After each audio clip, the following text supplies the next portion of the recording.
the adjacent bone. There is no periosteal reaction. There is no large soft tissue mass. In this age group patient, I would like to know the age of this patient, as my differentials would be dependent on that. 65. Yes. So at the age of 65, I would first consider a diagnosis of possibility of metastasis.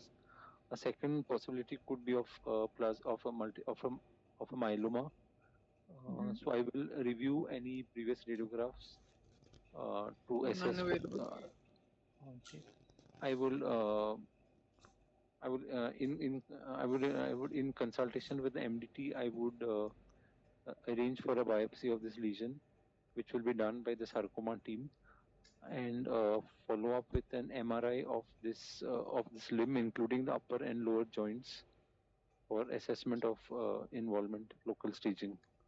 So when you said this could be a metastatic deposit or it could be primary bone, are these your two differential, bone tumor or metastatic tumor? Yeah. Yes, yeah. Primary could be a So yeah, primary could be some anywhere, or this yes. could be the primary because it could be a primary bone malignancy. Or so if this was a if this was a MET, what do you need to request before you go down the biopsy route? I would do a CT thorax abdomen pelvis to scan for the primary, to evaluate for the primary. Okay.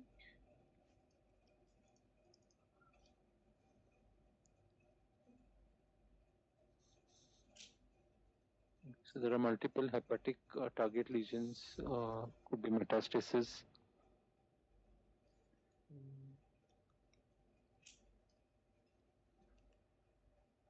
So I'm looking for the cause. A cause could be there's a ectopic.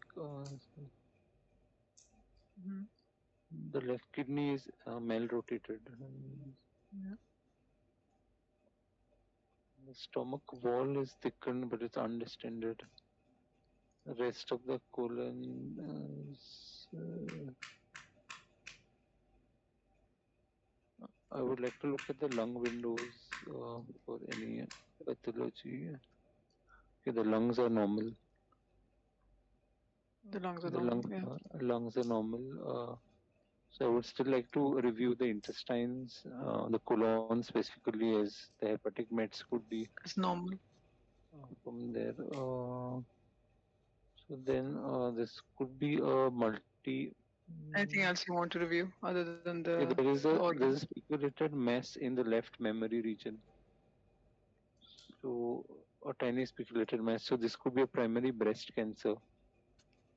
There is also a collapse of L2 vertebra. Are you looking at this? I think that's nothing. No. It's just breast tissue. Okay, there's a right So you have. So mastectomy let's scene. go about it the right way. There's no mastectomy. I think it's just old patient. They're a bit asymmetrical. The breast tissue is normal. We're going to go back to the bone first. So when you see, nobody's going to show you a plain fracture in a Viva unless there was something special about the fracture management or the location of the fracture. It's a typical, mid bone fracture. It's not going to be a simple fracture. So that's one thing. If you pick the fracture straight away, you immediately need to start thinking about pathological fracture. They're not showing you a fracture; they're showing you something about the fracture they want you to talk about. So describe the fracture. Always say displacement, not displacement, stable, unstable. If that applies, it doesn't really apply here much, but you can say that there are cortical breaches on both sides. And you rightfully said there is a lytic lesion. And straight away you said the bone is normal, and then you said it's abnormal. So um, like I said, always with the fracture in a viva, there's something wrong about the fracture. It's not a simple fracture. Pathological fracture, the minute you pick a pathological fracture anywhere in a skeletal study, you have to say, I want the patient to have a staging CT to look for underlying primary. You have to say that. That's your first step. You have to highlight the X-ray report to the primary physician. You have to recommend a staging CT chest to look for underlying primary. You have to say that very clearly straight away. and that makes you safe. So once you've done the CT, you have to go through the CT in a systemic way, and you have to say it out loud. You're going through. I'm looking for a primary. The lungs appear clear. Because don't be enticed by the clear abnormality you see straight away, because there's so many liver lesions you want to start talking about them straight away. But I would say, because you see the liver lesions, you should think, okay, so it is cancer. I was right. Don't focus on the liver lesions. They're not going to give you a liver lesion only scan. They want you to find the primary, and they want you to have a systemic way of thinking. So when you have liver lesions but the lungs are normal, you're automatically, rightfully thinking GI tract.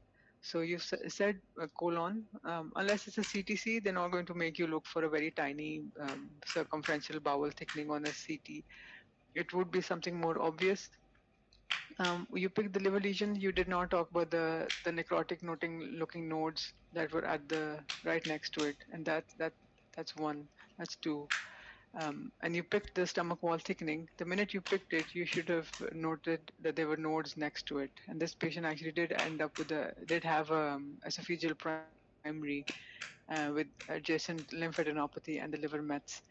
You've picked one bone lesion. You forgot to say that I'm going to look for bone metastasis as well, because nobody's going to die from a pathological arm fracture, but they will get paralyzed from a metastatic spine.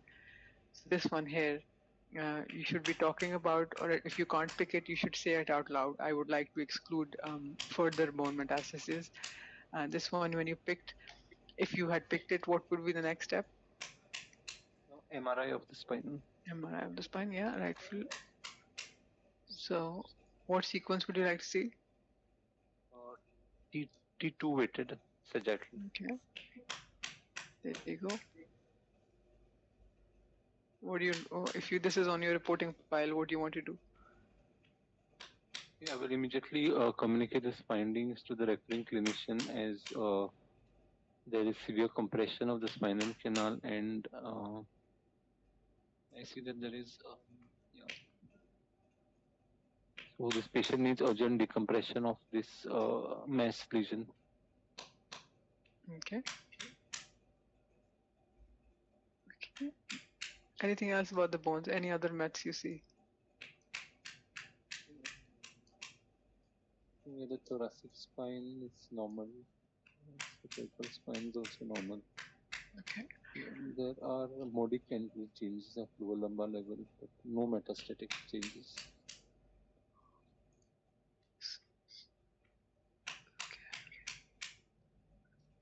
Okay, well done. I'm just looking at the time. I don't want to eat into a candidate 4's time, so thank you. I will move on to candidate number 4, if that's okay. Did you have any questions about any of the cases that you weren't clear about? No, ma'am. Thank you so much. Okay, thank you. Candidate number 4, are you with us? Hello, Dr. Reza. I think you'll recognize Hi. Yes, I do. Yeah, I will give you a case. Let me bring it up. Can you see the screen? Okay, have a go. I am presented with a frontal radiograph of the chest. There are bilateral opacities with their large margin towards the pleura, particularly in the right upper and lower zone. They have obtuse margins with the pleural edge. In the left mid-zone, although the opacity has a ill-defined border, particularly superiorly, I think it's pleural-based as well, because it has sort of a incomplete or ill-defined margin in one of the sides. So I'm looking to see if there's any destructive bone changes. There are none. There's no pleural effusions.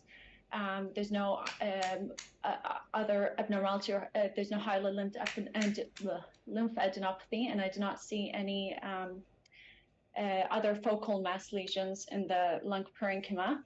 So in summary, there is abnormal, I suspect, soft tissue thickening, likely malignant within the pleura. I am suspecting a pleural mesothelioma. I would like to review the patient's history, correlate with previous imaging, and request a CT, thorax, abdomen, and pelvis. Okay. So you mentioned, I'm guessing these two and the one in the left mid And zone. there's a right paramediastinal as well. Apologies. As well, This one. Yeah. superior mediastinum. Yeah. Okay. So you said no bone destruction. Do you want to think about that again and Yes, help me find actually, the bone? yes. The second rib is missing. So I suspect that there is destructive bone changes. Also in the left mid zone, there is an absence of the rib. They're suspicious of bony invasion. So this further reaffirms my diagnosis of a sinister process of malignant pathology, likely mesothelioma, being the most common cause. Why the interest in mesothelioma? If I say the patient has no asbestos exposure and they are 35 years old. Well, the reason is when it goes into the medial part of the mediastinum, the paramediastinal lesion, and the lobulated appearance with the destructive bone changes, that would be my primary differential. However, this can also be a primary bone tumor that is invading the bones, and in that case, there would be a wide range of differentials for that, depending on the patient's age. So yes, this could be a primary bone tumor as well. I don't think it's an infectious cause, and I'm not suspecting any other non-sinister pathology in this instance. Less Why likely. primary bone? It can also be metastatic to the point of apologies. So they're bilateral, so at least one would be, if they were primary, you're saying one primary bone tumor that is metastasizing to different ribs? Possibly, or it could be a malignancy elsewhere that has metastasized to the ribs. And actually, looking at the, I'm just trying to see if there's any other abnormality I can spot. Okay, so looking at the CT scan, there are multiple destructive bone soft tissue densities based in the rib cage with destruction of the adjacent bone. And they're more apparent. I can also see a right paraspinal mass. In the left kidney, there is a enhancing mass, and I would like to review it better. Yeah, so there is an enhancing mass, and it has sort of a central enhancement. I'm suspecting an RCC in this instance. Normally, I would look to see if there's any adjacent lymph nodes. And I would check to see if there's involvement of gerotis fascia, as that would change the classification. I would look for other lesions, and I would interrogate this in a coronal view. And apart from that, if I'm only given this and there's no abdominal imaging, this is as far as I can take this image. Okay, so what about so you're suspecting an RCC with bone metastasis, I'm guessing? Yes, yes. So what are the typical, what is the typical word I want you to say when you're talking about RCC? Lytic bone mets, is that what you want? And hypervascular metastases as well. So hypervascular is more when they're in the organs. So for example, if there's a lung met from RCC and you try to biopsy, they tend to bleed a lot. But if it's in the bone, the typical appearance is an expensile met. So if you think of the organs that can give you expensile bone metastasis, do you have a list for me? One or two? The malignancies that can give expensile bone metastasis? Expensile bone mets, yeah. Could it also be thyroid malignancies and potentially breast as well, but I'm not quite sure, to be honest. Okay. So what would you do next? So next I would request a CT abdomen and pelvis. I would refer this patient to the urology team. With the CT abdomen and pelvis, I would probably like to do a triple phase scan, so a urogram, just to assess the renal tract and exclude involvement. Refer to the MDT urology review, and potentially a biopsy could be taken, and potentially from one of the soft tissue lesions in the bones. Any other imaging you want doing? I would also consider a PET scan just to look for any other lesions. Anything else to make sure the patient is walking? next week. Oh yes, I'll check the bones and check the spine. So I'd look at the sagittal imaging as well. Is that yeah? And also here I can see that the spinal cord is involved with the soft tissue mass, and there's an invasion of the thecal sac.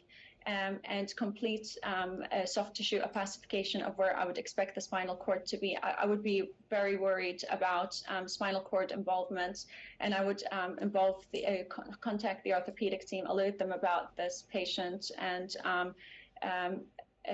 then follow up with further imaging, potentially an MRI, to assess the spinal cord. Okay, well done.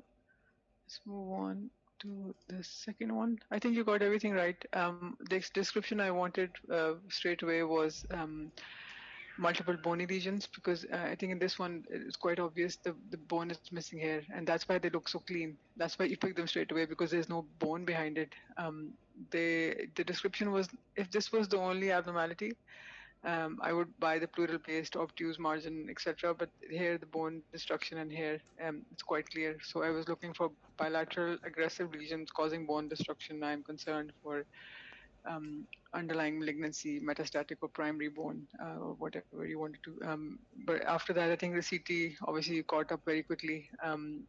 For in terms of safety, the RCC was right at the edge of the chest, so that was the one completing it all. Expansile bone met with a left renal lesion suggestive for renal cell primary, and you have to always think of the spine, because you always want to not miss the thing that keeps the patient safe. Don't want to make a mistake like that and get everything right and miss the spine bit. Yeah. Because that makes it hard to then give you high score or otherwise a case. Very well done. I will give you a harder one. Oh no.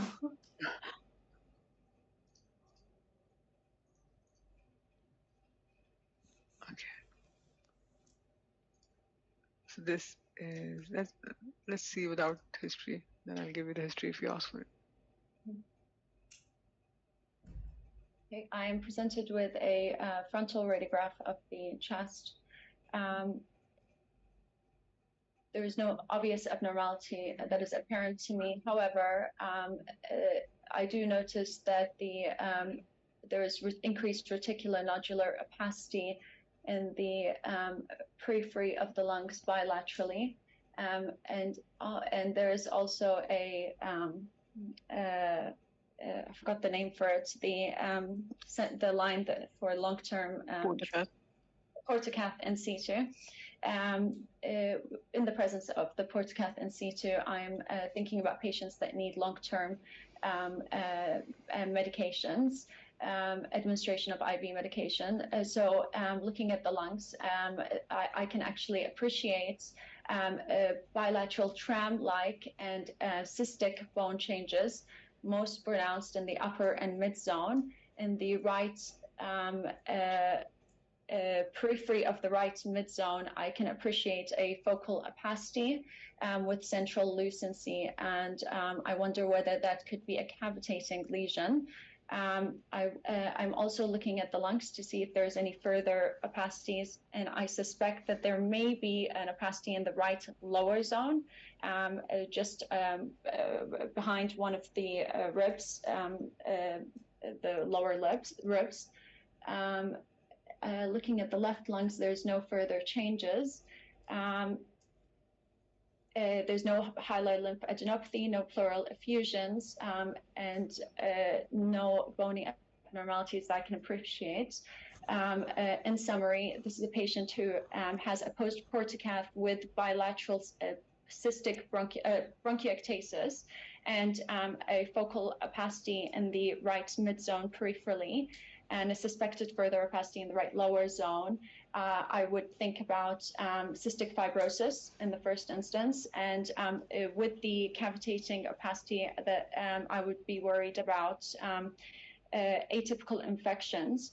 I know that cystic fibrosis patients are prone to ABPA, and they're prone to aspergillomas, and they're just prone to normal sort of bronchiectasis and infections associated with that. So I would like a CT scan to further characterize.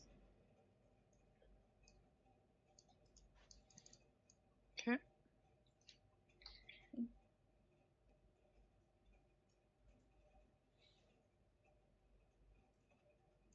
We'll just wait until, if that's okay.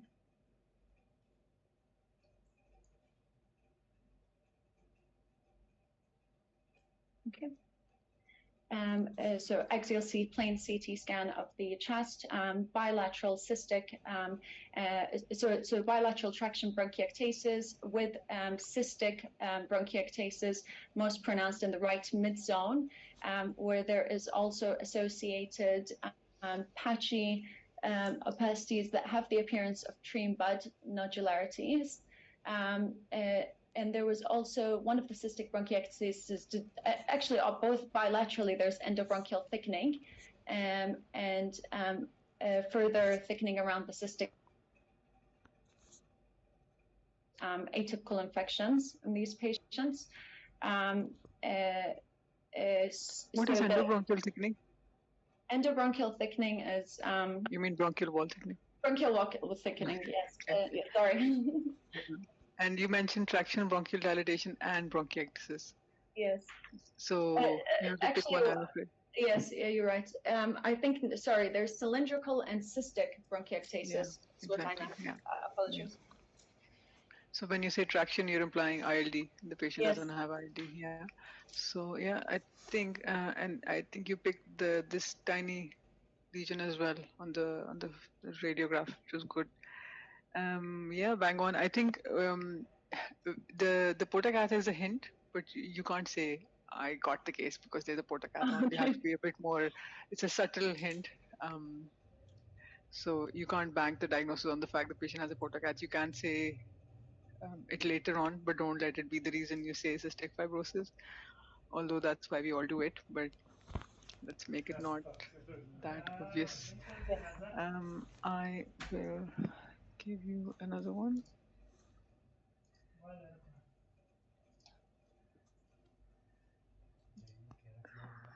Wrong one.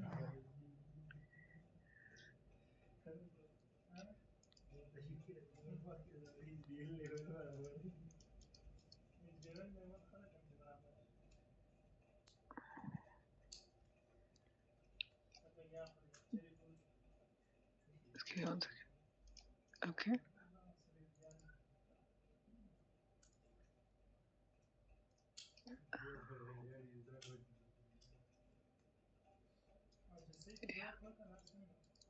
Okay. Shortness of breath. I'm presented with a frontal radiograph of the chest. Although this is an AP erect film, I think the patient does have a degree of cardiomegaly. There are bilateral reticular opacities or interstitial opacities, and I can appreciate curly B lines, most pronounced in the right mid-zone. I think there is also a degree of upper lobe diversion. There's no pleural effusions. I'm looking to see if, so there are features here in keeping with pulmonary edema, but I would like to see if there's any other abnormality. Okay, so the patient doesn't have any other abnormality on the X-ray, but they are a known heart failure patient, and they are now septic with Are now rigors. septic. Okay. Yeah. So I'll show you the CT file. Okay.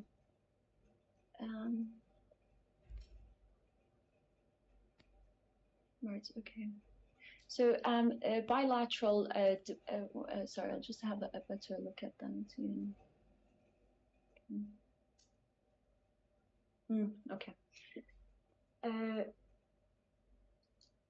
can I just see the left main pulmonary artery as well? I just want to see if there's It filling doesn't go high enough. It's a cardiac CT. That's all right.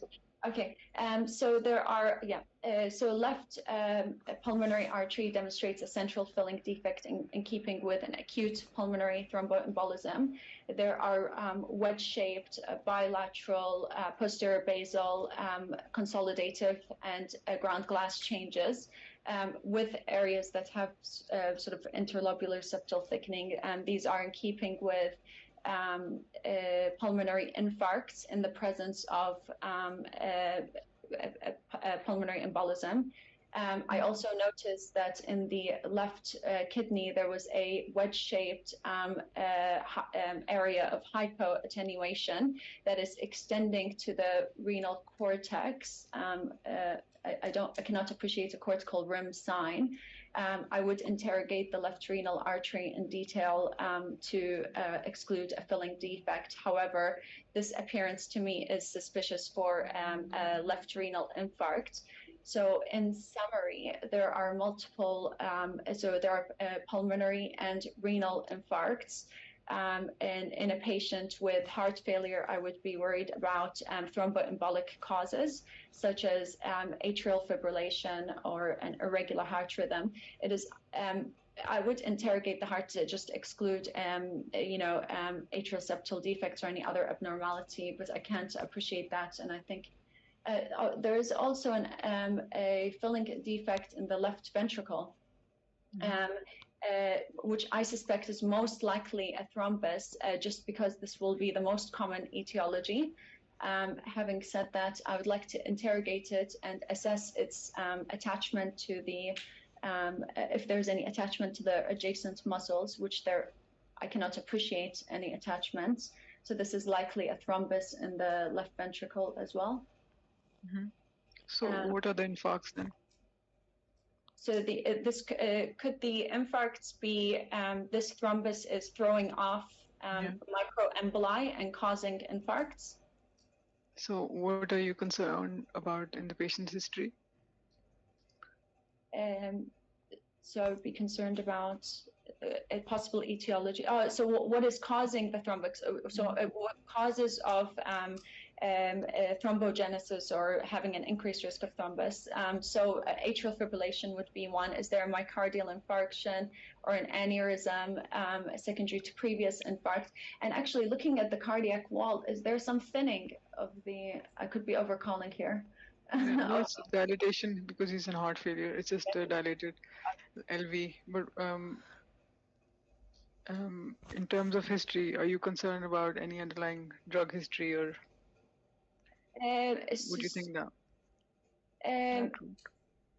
I'm thinking about, so first I would review the patient's biochemical markers if they're available to me, and just check that he's not in a hypercoagulable state. Other things that I would think about would be medication that would cause thrombogenesis. Is that what you're hinting at? I'm not actually. I haven't picked it up. That's you digging a hole. Okay. Can you think of a medicine that gives you thrombus in the heart? I'm talking about drug abuse. Okay, last one. Have a go. We have 4 minutes. I think we can squeeze this in. Okay. This is the last one? Okay. Yeah. I thought it was the one I saw previously. No, this is in, so I want to see if you got right. Okay. So I am presented with a frontal radiograph of the chest. There is a right peripheral opacity abutting the right chest wall with an obtuse margin to the chest wall and some pleural thickening in that region.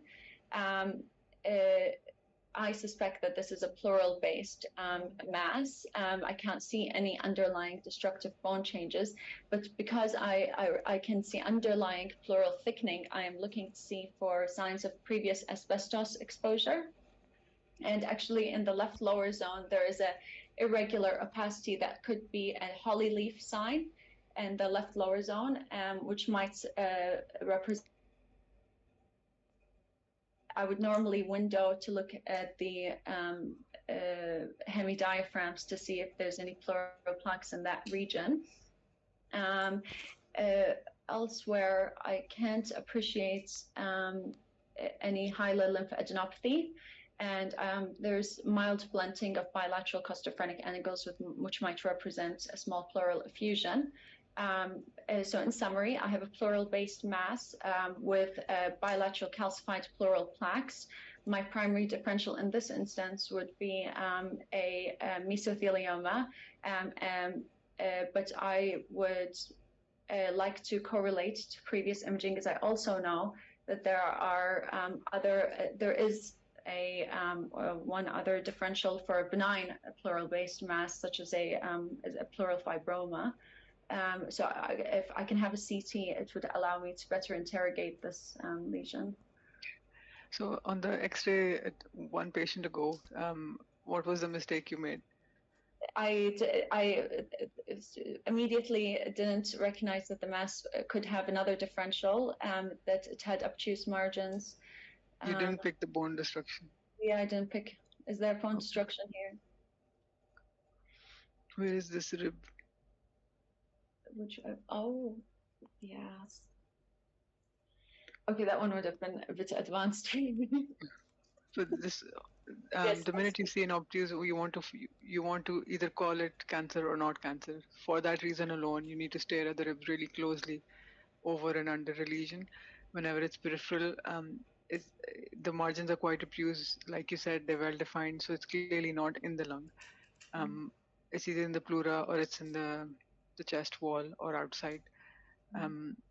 You have to pick up the bone destruction. It changes it completely. And this is it's not subtle. It's very clear. And this was 5 minutes ago. Yes, A repeat of the same thing. And I'm glad I checked you. You made the same mistake again. yes. You have to pick the bone destruction. If you pick the lesion. Yes. I could not appreciate that, but I will look into practicing it. So let's see if you say the right words to describe it. Yes. So in the right chest wall or the right ribs, there is a soft tissue mass that is expanding the ribs, which is suspicious for an expansile bone mass. It also has some peripheral areas of calcification, but I think that's residual rib. I would look at the other chest. I would look at the other bony structures to see if there's any further lesions. Particularly, I would interrogate the spine to exclude any spinal compression or pathological fractures. There's nothing else wrong with the patient. It's only this isolated abnormality. So in this instance, I would look at the lung windows. I would interrogate the hilum and to look for a primary in my immediate imaging. And then I would do a CT abdomen and pelvis with contrast. And I would, then in that case, if everything has been excluded and there's no other primary found, I would think about a primary bone tumor. And in this age group, I'm sorry? For example, in this age group, because I think this is an elderly patient, just looking at the chest X-ray. So I would think of myeloma as the second most common differential, a plasmacytoma/plasmacytoma if it was a solitary lesion, and I think it is because we've just said there's nothing else. And so in that case, I would refer to the relevant MDT, and I would biopsy the lesion. Yeah, this is biopsy proven plasmacytoma. So, okay, well done. But the take home message for you is you have to pick the bone. Because that's what decides malignant versus when the margins are this smooth, it could very well be a benign lesion. It could have been there 10 years ago. But if you pick that bone destruction, you can very quickly get out of the X-ray, escalate, and move on to the next case. But yeah, well done. Thank you. I think we're right on time. Thank you, everyone. Does anyone have any questions about these last 4 cases? So the chat is open. Any questions, please ask freely now. This is the time.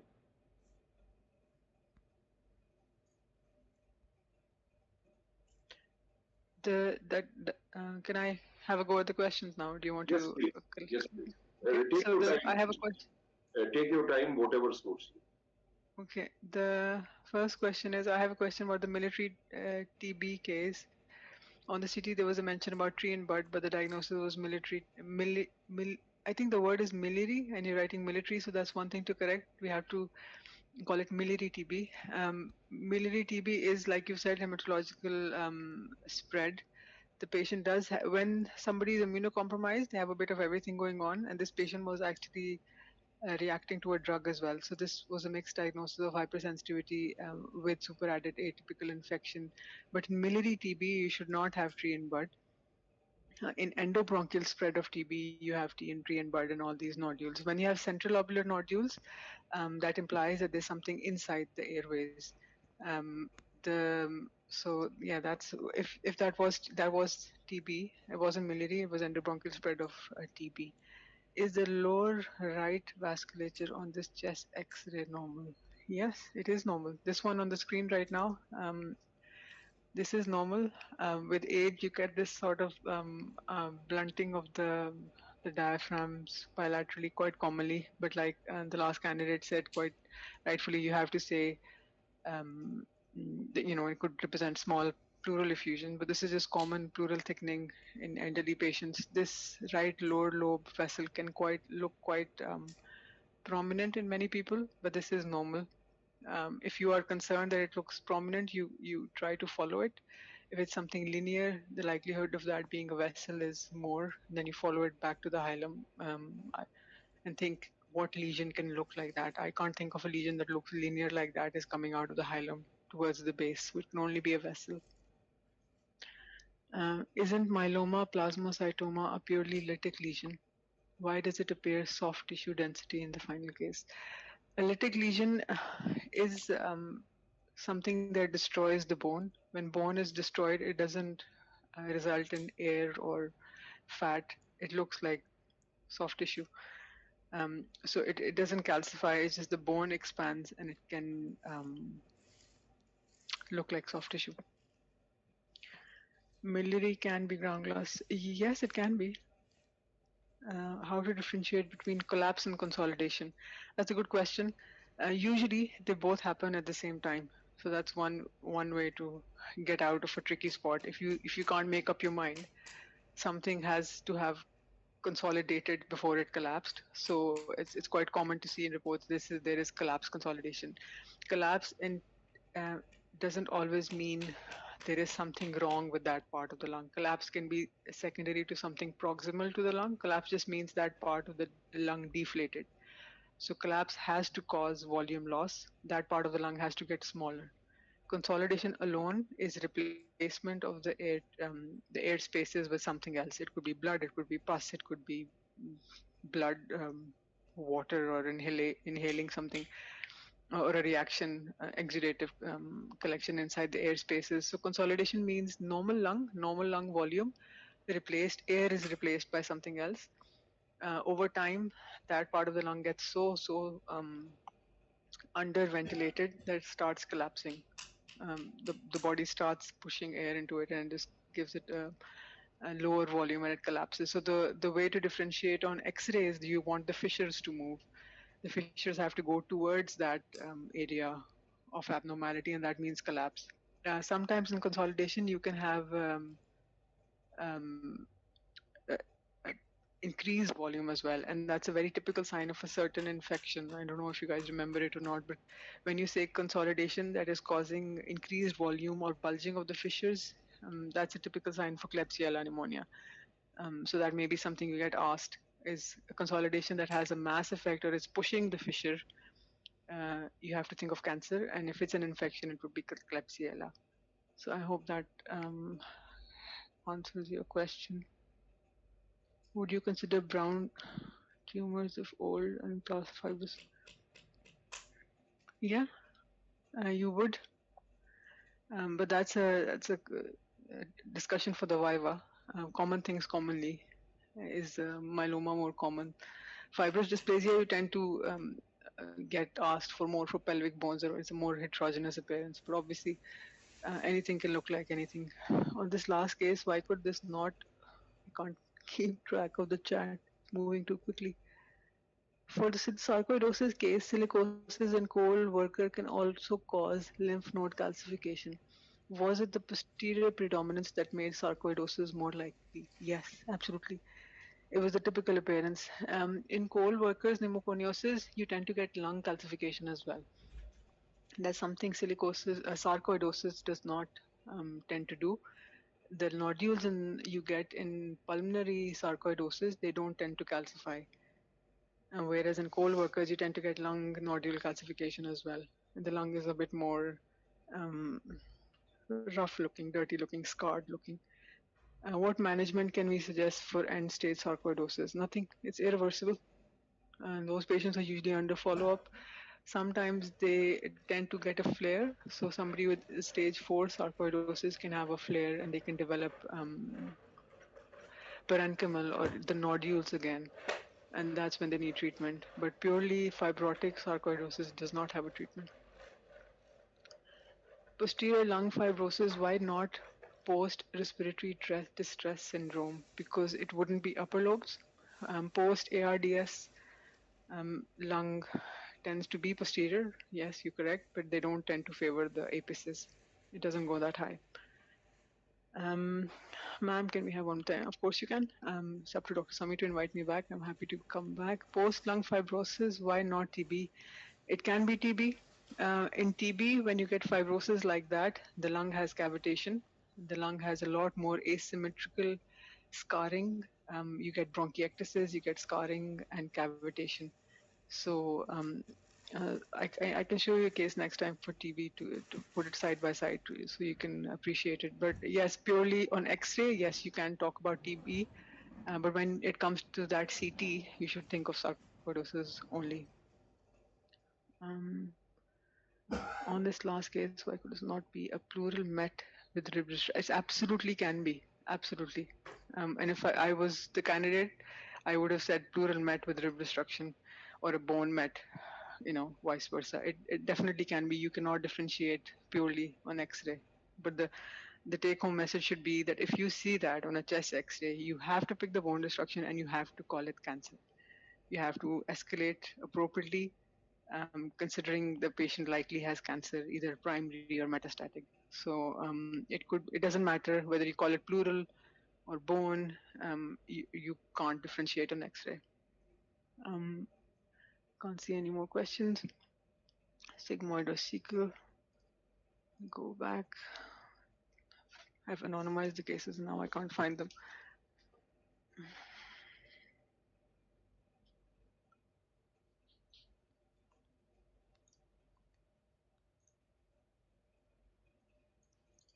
Can't find the case for some reason. What are the differential for expensile meds? I think the last candidate answered that quite well. She said renal, thyroid. Breast can cause pretty much anything. Breast is the only primary that can give you sclerotic and lytic bone metastasis. So if in doubt, breast can pretty much cause any kind of bone mets. But the differential the last candidate gave was pretty accurate for expensile bone mets. Please tell me how to differentiate interstitial lung disease from lung pneumonia. That's probably a lecture rather than a 2-sentence answer in terms of differentiating interstitial lung disease from pneumonia. But the simple answer is consolidation. You want to see haziness and on a bigger scale and consolidation to call something pneumonia. Interstitial lung disease needs to give you a reticulation that gives you lower lung volumes. You need to see reduced lung volumes to go down the ILD route.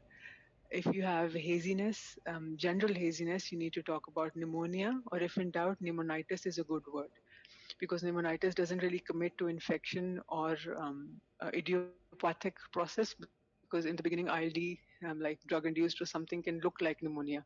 So pneumonitis is a good word to get out of that situation. But differentiating ILD from pneumonia is a long conversation that we can probably pick up another time. That's okay. Okay, thank you.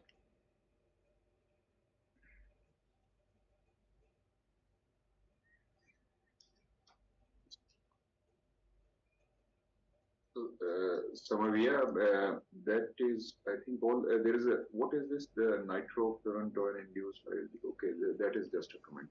So, thank you very much. You can hear me. Samavir, you can. Yes, tell I me. can. So, Yes. fantastic session. Thank you very much. And you